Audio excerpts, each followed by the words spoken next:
आप देख रहे हैं DCP news detective crime press. मसवदुल में राष्ट्रीय पार्टियों की महारैली के बावजूद भी गजेंद्र जोशी के साथ खुलकर खड़े हुए एक क्षेत्रवासी।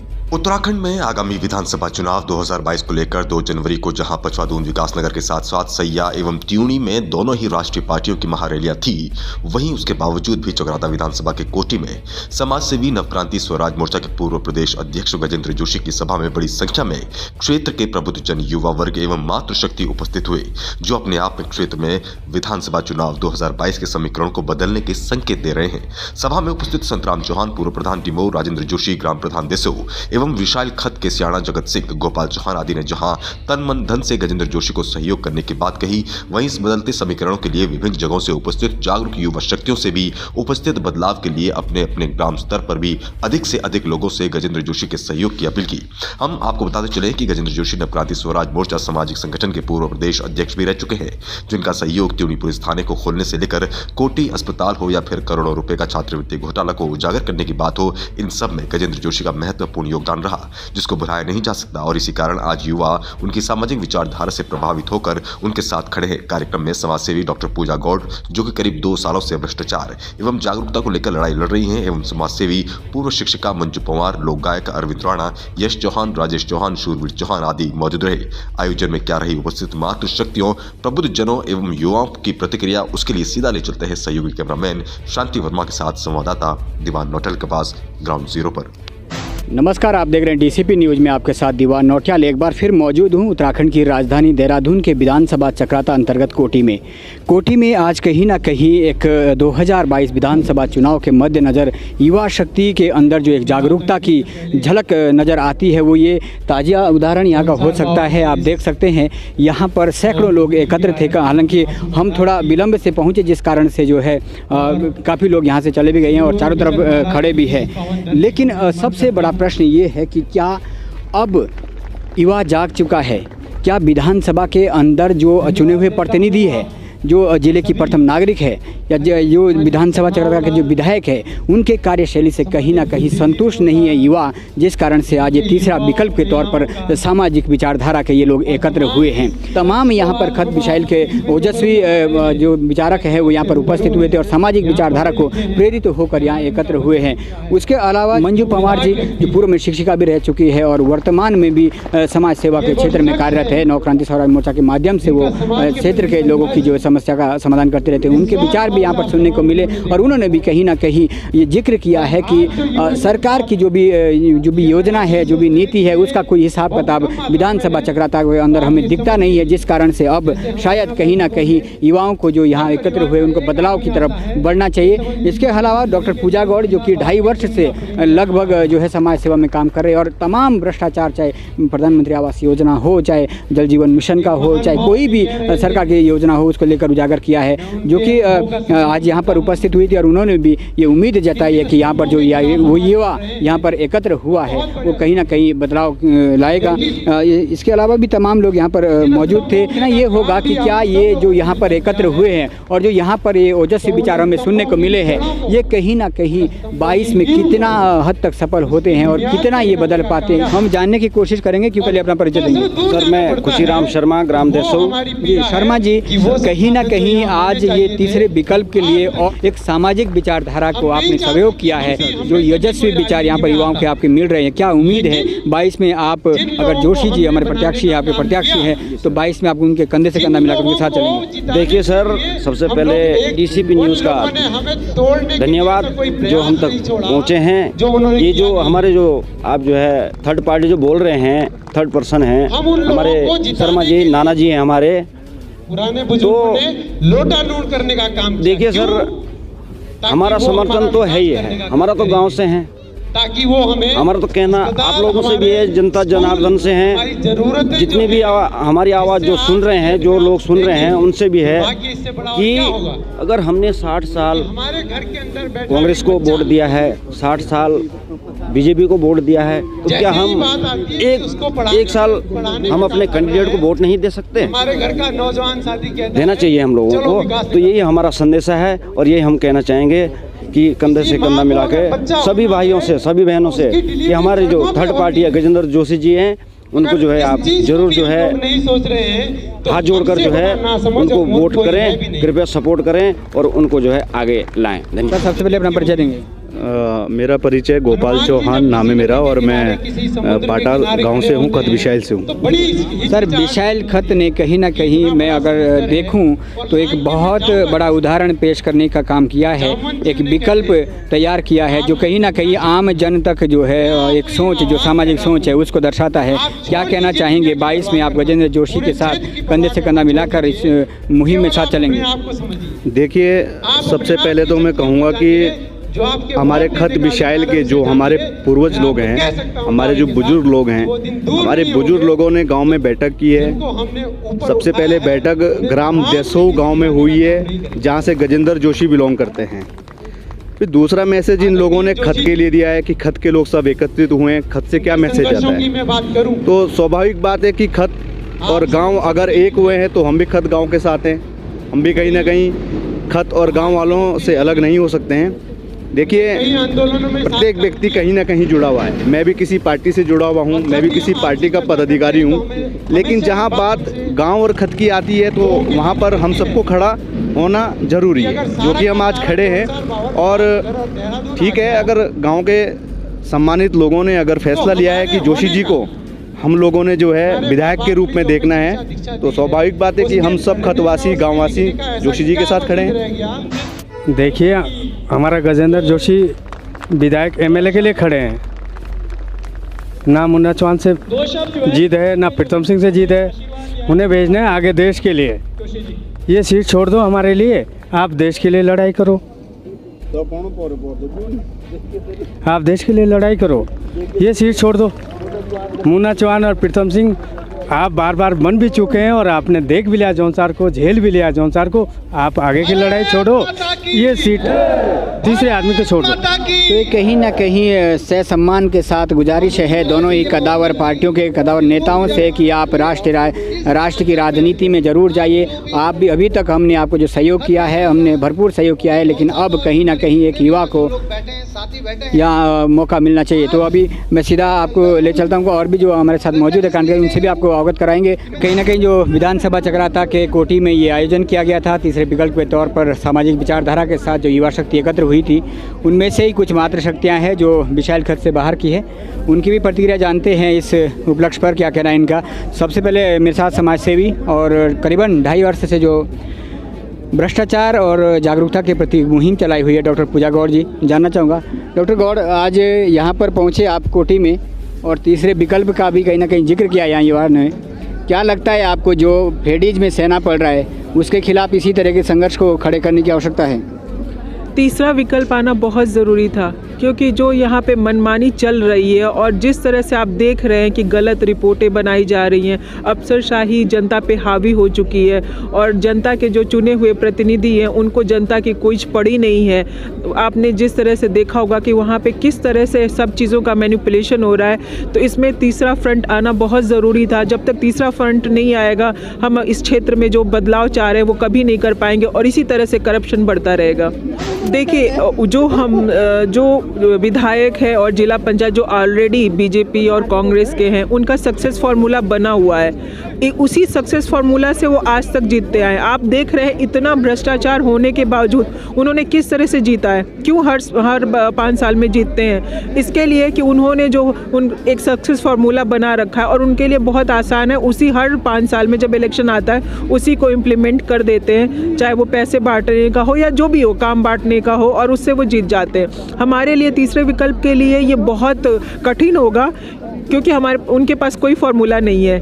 उनके पास ये फार्मूला है कि जो वो सक्सेस फार्मूला बना रखें विचारों का, जो उनके लोग हैं, वो तोड़ना। और वो तोड़ने का काम मुझे उम्मीद है कि जो समाज सेवी है वो इतने जनता के सारे प्रॉब्लम से रूबरू हैं तो वो तोड़ने का काम करेंगे। मैं सभी ये जो हमारे ये खत विशाल है और बाकी भी जो हमारे जौनसार बावर के लोग हैं उनसे मैं यही अपील करूँगी कि जब तक आप लोग अपने दिमाग को यूटिलाइज़ नहीं करोगे, लगाओगे नहीं और ये नहीं सोचोगे कि क्या भला है क्या बुरा है आपके लिए, क्योंकि ये ऐसा नहीं है कि आपने एक प्रतिनिधि को चुन दिया और बस आपका काम ख़त्म हो गया। ये जो पावर है वो आपके पास है। इस पावर का इस्तेमाल सही तरीके से होना बहुत ज़रूरी है, तभी हमारे क्षेत्र में विकास हो पाएगा। तो अभी ये समय आ गया है, 3 महीने का समय बहुत होता है अगर कोई भी बदलाव करना हो। तो मुझे वो अपील है कि आप अभी कोई भी अपने निजी स्वार्थ के फ़ायदे में न जाएं, आप पूरे हमारे क्षेत्र के फ़ायदे का सोच के और बदलाव की तरफ अग्रसित हों। मुझे उम्मीद ही नहीं बल्कि यकीन है कि अगर ये चीज़ें वो सोचेंगे तो ज़रूर तीसरा फ्रंट सक्सेस होगा। जी, अभी भी मैं जॉब कर रही हूँ। मैं जॉब करने के साथ साथ जो टाइम निकालती हूँ, मैं फ़्लाइट से ट्रैवल करती हूँ अपनी मीटिंग के लिए, फिर आती हूँ। मेरा यही स्वार्थ है कि मुझे गलत देखा नहीं गया। मैं एक पढ़ी लिखी और जागरूक महिला हूँ। जब मैंने यहाँ पे आई तो मैं पहली बार देखा कि इतना ज़्यादा करप्शन भी कहीं हो सकता है, इतना ज़्यादा पिछड़ापन भी कहीं हो सकता है। और यहाँ पे लोग इतने सच्चे हैं, इतने सीधे हैं, खेती करके अपना जीवन यापन करते हैं। ऐसे लोगों को ठगना छलना मुझे बिल्कुल अच्छा नहीं लगा। इसके लिए मैं अपनी आवाज़ उठाई। मैंने अकेले आवाज़ उठाई, लेकिन आप देख सकते हैं कि लोगों ने मेरी विचारों को समझा और मेरे साथ जुड़ते जा रहे हैं। तो ऐसे ही हमें अगर जो बदलाव है, बदलाव के लिए किसी न किसी को तो संघर्ष करना पड़ता है। सब यही सोचेंगे कि हम लग्जरी लाइफ में हैं तो हम क्यों आगे आएँ, तो वो नहीं होता है। तो किसी न किसी को भगवान भेजता है। तो मुझे भी लगा कि मैं जो लग्जरी लाइफ एसी में बैठ के काम करती थी और एसी में रहती थी, अभी मुझे गाँव का हालत देख के मुझे यहाँ पर आना चाहिए और यहाँ के युवाओं के लिए, हमारी नई पीढ़ी के लिए संघर्ष करना चाहिए। जो आपके गांव फ्रेडीज में हो रहा है उसके प्रति एक आवाज़, स्वतंत्र आवाज़ खड़ी हो पाएगी? हो पाएगी अगर इसी तरह सब लोग बोले कि भाई चलो, सब ऐसे ही है, पैसे खाने वाले हैं, नहीं करते हैं, सुनते नहीं किसी का। हम लोग खुद भी ऐसे परेशान हैं जैसे यहाँ के लोग हैं। अगर इसी तरह सब जुड़े रहे तो फिर काम हो जाएगा। हाँ, अगर ये हो कि भाई इधर उधर, तब कैसे होगा काम। तो ये इनका साफ कहना है कि जुड़े रहेंगे तो काम हो जाएगा। मेरे साथ मंजू पंवार जी है, पूर्व शिक्षिका रही है दिल्ली में और वर्तमान में समाज सेवा में कार्यरत है, नवक्रांति स्वराज मोर्चे के माध्यम से भी सक्रिय रही है। पंवार जी, आप यहाँ पहुँचे हैं और इसी जौनसार बावर के मूल निवासी भी है। क्या लग रहा है जो जड़ें जकड़ी हुई है पब्लिक के करप्शन को और क्षेत्र के करप्शन को, उससे बाहर निकाल पाना गजेंद्र जोशी जी के लिए इतना आसान होगा? नहीं, अब ये लग रहा है कि शुरुआत हो चुकी है। एक आगाज़ हो चुका है इसका, और अब केवल अंजाम तक पहुंचाने की ज़रूरत है। क्योंकि ये तो है कि थर्ड फ्रंट का होना ज़रूरी हो गया था, क्योंकि जहां हम लोग केवल 2 पार्टों पे बटे हुए लोग हैं, उन लोगों के लिए भी एक वो मिल गया है कि एक मौका मिल गया है कि इसको आउटकम कैसे करें इस जगह से। अब मैं आपको बताऊं तो हम लोग केवल 2 पार्टों में ही बटे, लेकिन इतने सालों से जो संघर्ष चल रहा है वो गांव-गांव में चल रहा है। खतों की बात नहीं करते, क्योंकि ये विशाल खत से भले ही ये एक उम्मीदवार जगह है, तो हमारा तो अब ये काम है कि कितने खतों को अपने साथ में कर लाते हैं, क्योंकि ये तो पूरा जौनसार बावर है जो इस पीड़ा को झेल रहा है और कई सालों से झेल रहा है। तो ऐसा नहीं है कि वो उस समय पर राजनीतिक हमको कोई शक्ल नहीं मिली, कोई सूरत नहीं थी। उस समय भी थे वहाँ पर, उस समय वो पर्सनालिटीज़ मौजूद थी जिनको काम करना था तो भी नहीं करा, कुछ करके छोड़ दिया, फिर उसके बाद पूछा नहीं। तो आज के दिन जो जगह हैं उनके साथ में हमको होना ज़रूरी है, और हम लोग बाकायदा एक नवक्रांति के सदस्य होने के नाते भी बाकायदा मैं चाहूँगी कि अब इस आगाज़ के साथ हम लोग भी शामिल हों। एक डॉक्टर गौर ने कहीं ना कहीं जो जिक्र किया है कि 10% लोग हैं जिनके बदौलत जो राज कर रहे हैं क्षेत्र में। आखिर ऐसी क्या टेक्निक है उनके पास कि जो 90% युवा है, जो 90% मतदाता है, वो अपनी स्वतंत्र आवाज़ बुलंद नहीं कर पाता है? अभी आप पूरे देश में ही देख लें तो जहाँ पर हमारा प्रतिशत, भले ही हम 90% बोल रहे हैं, लेकिन 90% आवाज़ को कुचलने के लिए 10% हावी हो रहा है। लेकिन किस प्रकार से हावी हो रहे हैं? वो इस प्रकार से हावी हो रहा है क्योंकि सारा मनी मैटर चल रहा है, पूरा का पूरा पैसे के दम पर चल रहा है। आधे लोगों का जो वो मतदान की प्रक्रिया भी हो रही है, तो वो मतदान करते हुए खुद ही सक्रिय नहीं है, उसको वो स्वयं जागरूक नहीं है कि मेरे मतदान के द्वारा क्या मेरे पास इतनी ताकत है। जबकि मैं ये समझती हूँ कि यदि हम लोग आवाज़, केवल हम 3 औरतें यहाँ बैठी हैं, लेकिन मैं बोलती हूँ नहीं, एक औरत की नहीं, किसी के भी आदमी की आवाज़ जो है वो 100 के बराबर है। तो 100 के बराबर क्यों बोल रहे हैं? उसका मतलब ये है कि अभी भी बाहर निकालने की प्रक्रिया हमारे द्वारा की जाएगी अब, क्योंकि जो एजुकेटेड है अब हम उन लोगों को आगे कर रहे हैं। थोड़ा सा आगे पुशअप करना ज़रूरी है कि आप आगे आएँ तो बाकी लोगों को भी बाहर निकाल सकते हैं, उनकी आवाज़ को भी बाकायदा उनको उठा सकते हैं उस आवाज़ को, क्योंकि आवाज़ दबी रह गई तो इसके बाद में क्या होता ना हमारे जो बुजुर्ग हैं जिन्होंने जो बोल दिया है से हम सुन लो, तो वो जो प्रक्रिया चल रही है वो केवल सुनने की प्रक्रिया हो रही है। तो आप कैसे भूल गए कि हमारे बोलने की नहीं है? हमारे बोलने की आज़ादी थोड़ी छीनी गई है, हमारे पास मौलिक अधिकार मिला है। तो अब बोलने की आज़ादी में अब महिलाएं आगे बढ़ रही हैं, तो मुझे लगता है ये हमको मौका मिला है अपने मौलिक अधिकारों को भी जानने का, कि जब बोलने की आवाज़ का मतलब होता क्या है। जब दूसरे को भी, जब हमारे भी बच्चे ही तो पैदा हैं जो लड़के हैं, तो मातृशक्ति किसको बोल रहे हैं? मातृशक्ति की आवाज़ तो आज अपने बच्चों तक सीमित नहीं रही, वो अब औरों को भी देख रही है, तो उसमें भी अपने बच्चे ही देख रही है। उसको अपने आप लग रहा है कि आज यदि इन बच्चों के साथ कुछ अच्छा नहीं होता तो कल आने वाले टाइम पर मेरे बच्चों के साथ कहाँ होगा अच्छा। तो उनके लिए भी आप समझ लीजिए, ये भविष्य के लिए भी ज़रूरी है कि हम लोगों को उस जगह से हटना पड़ेगा जो आपकी सोच है बिल्कुल जाम कर दी गई है। तो वहाँ नेताओं के उससे हट करके यदि हम तीसरे पक्ष पे आते हैं, यदि हम थर्ड फ्रंट पर आते हैं, तो एक बहुत अच्छा निर्णय होगा, क्योंकि वो शायद यहाँ से जागरूक हो रहा है, उन चीज़ों के बारे में जानता है, वो ज़्यादा नज़र रखे हुए है इन चीज़ों के बारे में कि जो उन लोगों ने भुला दिया है। आप देख रहे हैं सीधी कवरेज डीसीपी न्यूज़ के माध्यम से। चक्राता विधानसभा के कोठी में हम मौजूद है।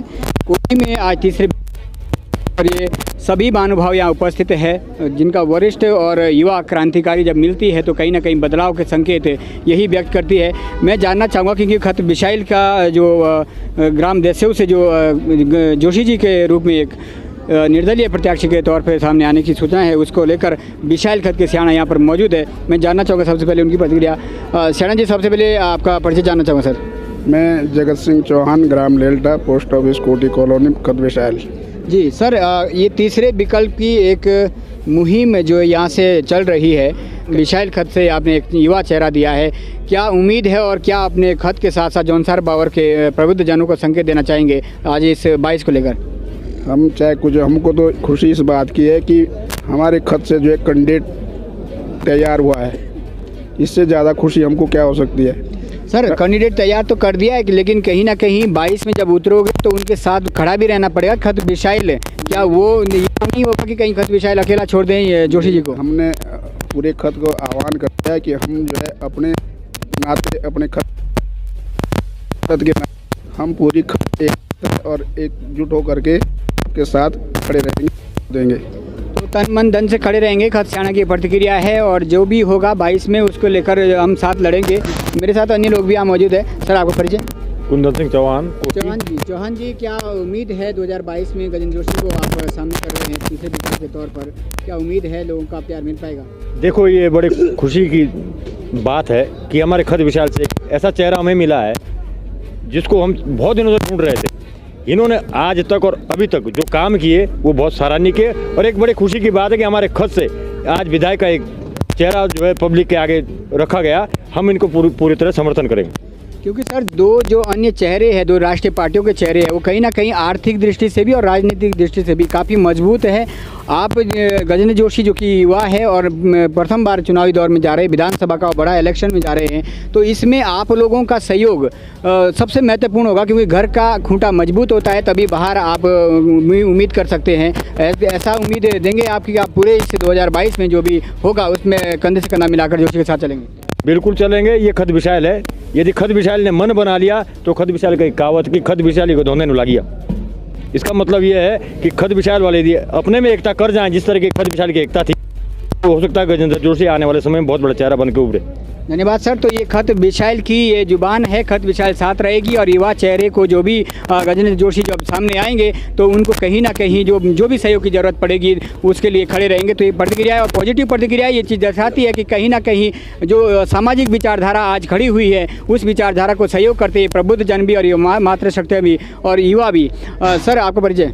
मेरा नाम जवाहर सिंह चौहान है, ग्राम कोटा डिमो से हूँ। जी चौहान जी, अब निर्दलीय प्रत्याशी के तौर पर आप गजेंद्र जोशी को सामने रख रहे हैं, लेकिन मैं ये भी देख रहा हूँ कि 2 जगह आज कार्यक्रम है, सैया में भी और विकास नगर में भी माननीय मुख्यमंत्री जी आ रहे हैं। उसके बावजूद भी खत विशाल की और खत विशाल से हटकर भी युवा शक्ति यहाँ पर मौजूद हुई है, युवा विचारधारा, सामाजिक विचारधारा एकत्र हुई है।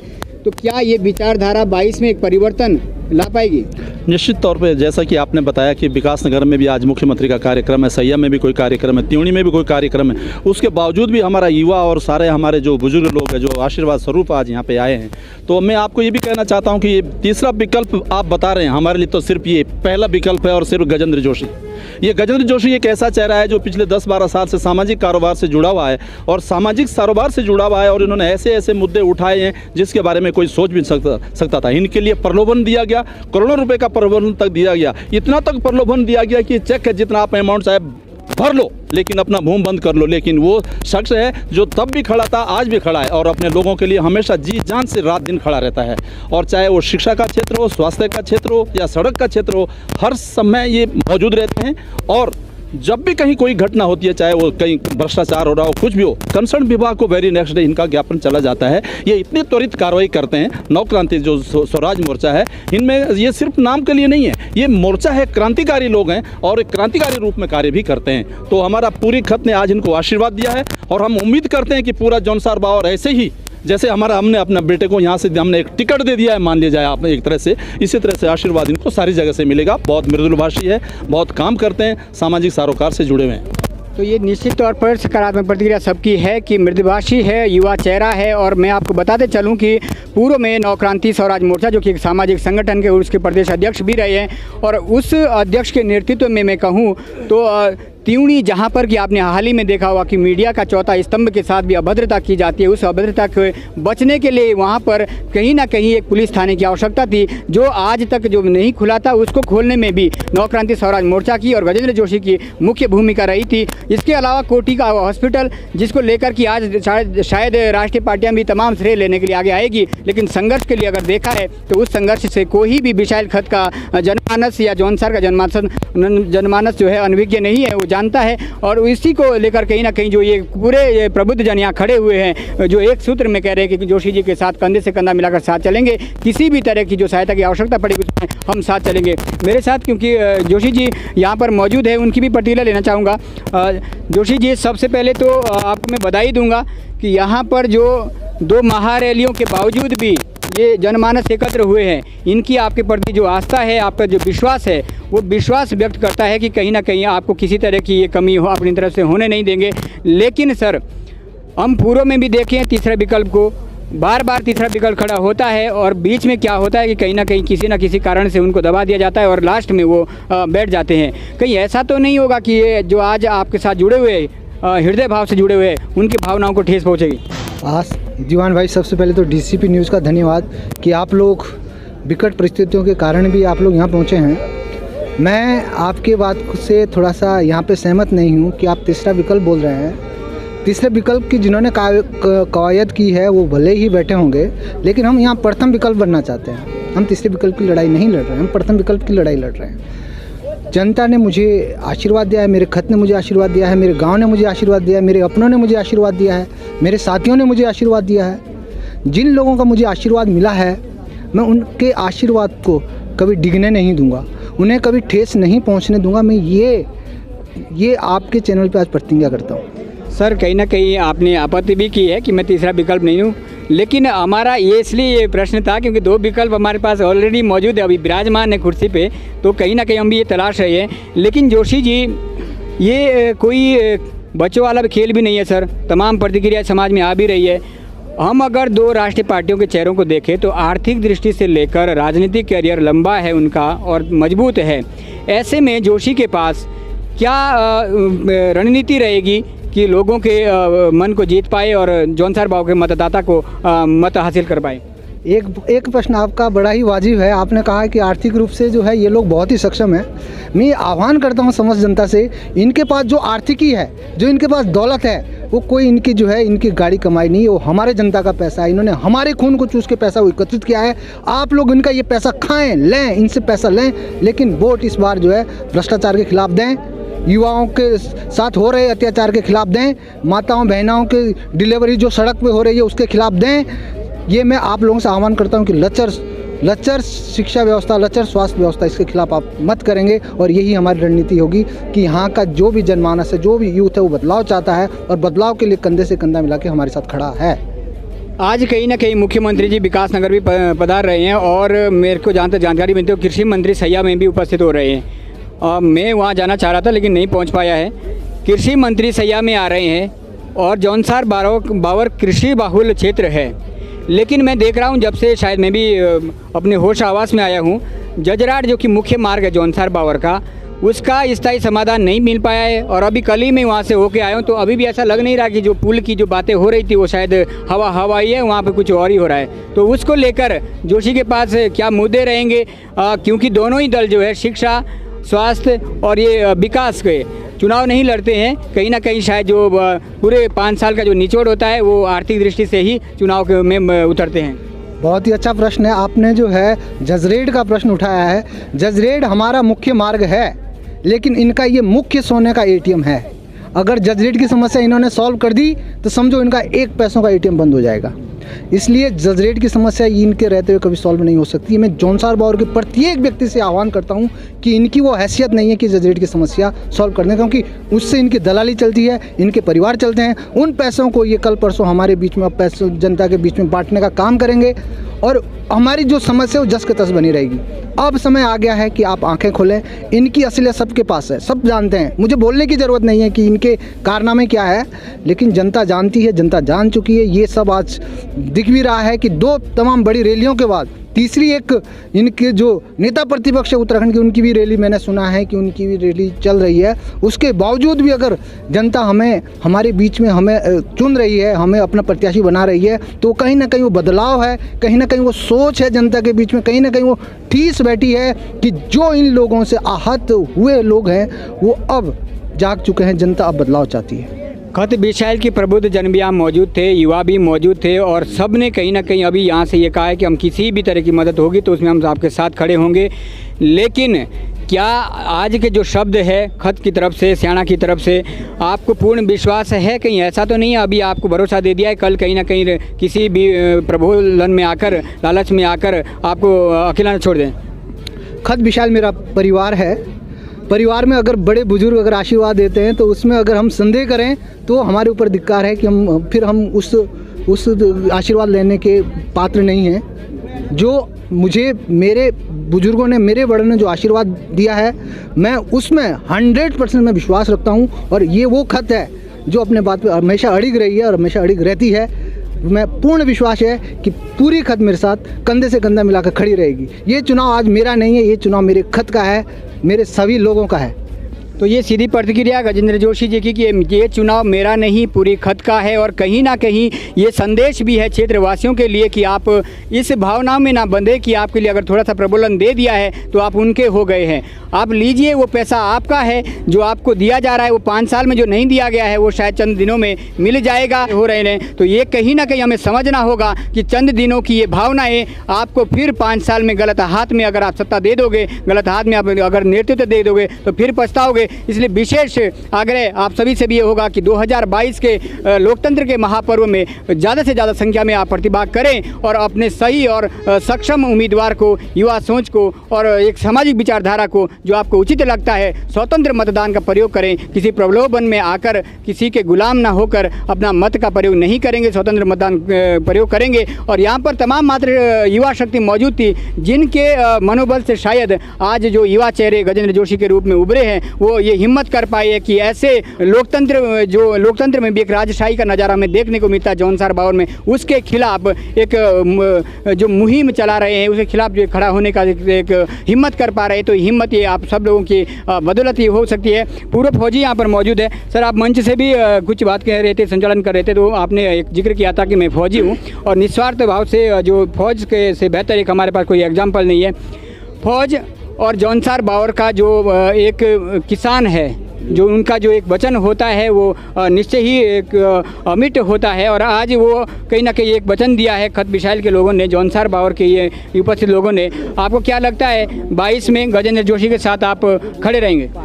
मैं दिल और जान से जो है गजेंद्र जोशी के साथ खड़ा हूँ और मुझे पूर्ण विश्वास है कि मेरी खत इसके साथ सुबह शाम से लेकर के कंधा से कंधा मिला करके जो है चलने वाली है। और इसलिए इस खत के लिए जो है हमने कभी भी ऐसा नहीं सुना कि झूठ बोलती है, जो बोल देती है वो करती भी है।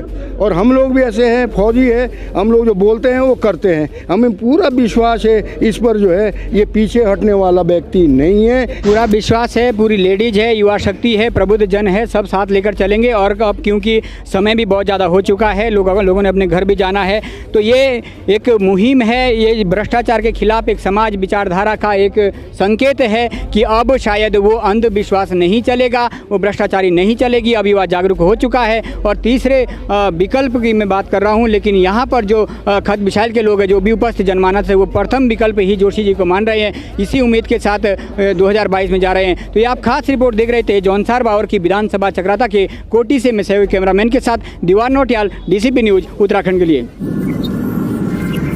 आप देख रहे हैं DCP news, detective crime press.